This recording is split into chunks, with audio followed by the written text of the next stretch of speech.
What up? And well, Poets have the ability to um, tell stories that are not their own. Um, this first story that I'll be sharing with you is not my own, but I was compelled to write about it. And it's called Stop Signs. If the law respected women like stop signs, some men would have bad driving records with extremely high insurance.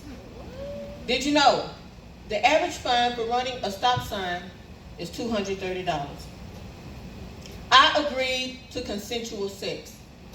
If it becomes uncomfortable, do I have the inherent, non-negotiable right to navigate stop signs around my body? Your need to bust your entitlements all over my soft-spoken stop signs create moving violations with no repercussions. The only ticket you receive for running over my stop signs are praise and applause, suggesting if my body is not offered, it must be sacrificed.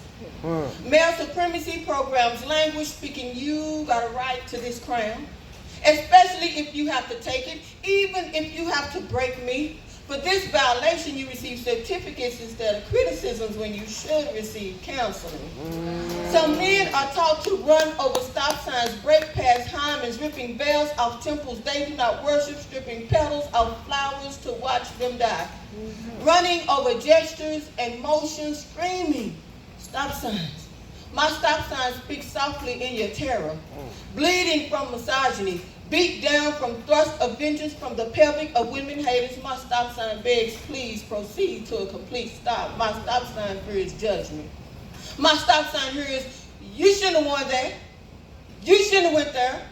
You shouldn't have said yes in the beginning. You just a woman. You ain't got the right to change your mind. You just a woman. You ain't got the right to have a mind. So my stop sign trembles, yielding to your right of way, shaking until I become statue of your liberty, paralyzed in your ecstasy. The deeper you go, the more I sink. I vision my body laying in chalk outline in shape of dead women holding bloody stop signs, so I give it to him before he takes it. As I stagger to shower, he bounces up with 6-inch ego in hand. He's a rapist.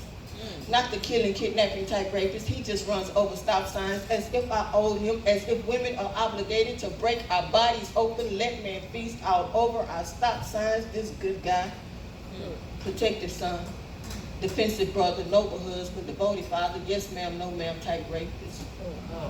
It's just customary to rape a woman twice. First by predator, second, by public opinion. We must stop blaming and shaming women. We must question men we know. Do you run past no? And hold them accountable for running over our stop signs.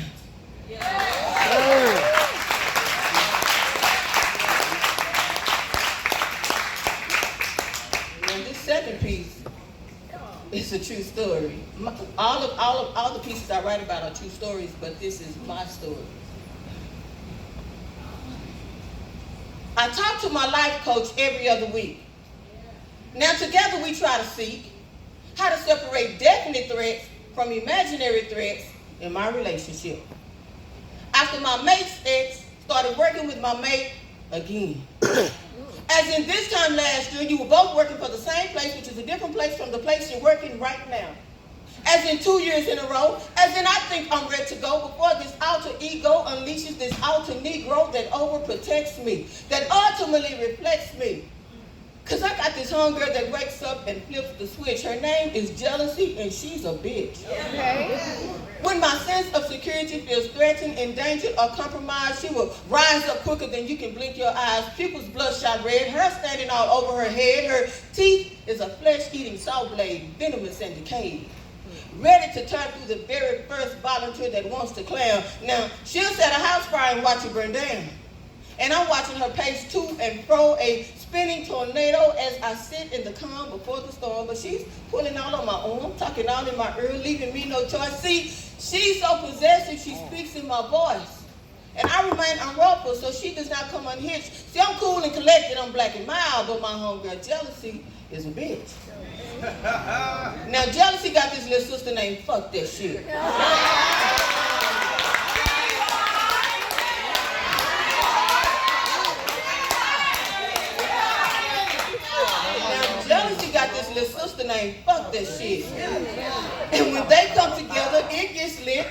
a party inside my head. I'm laying there listening in my bed while they talk about me, while they talking to me. They ain't got no legs, but they walking all through me. Damn. And still, I remain unresponsive.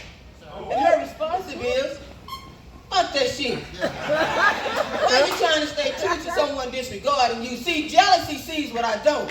And fuck that shit fights when I won't. If there's any dubious behavior, jealousy will spot while fuck that shit sits back and plot. So am I the only one with this primitive emotion?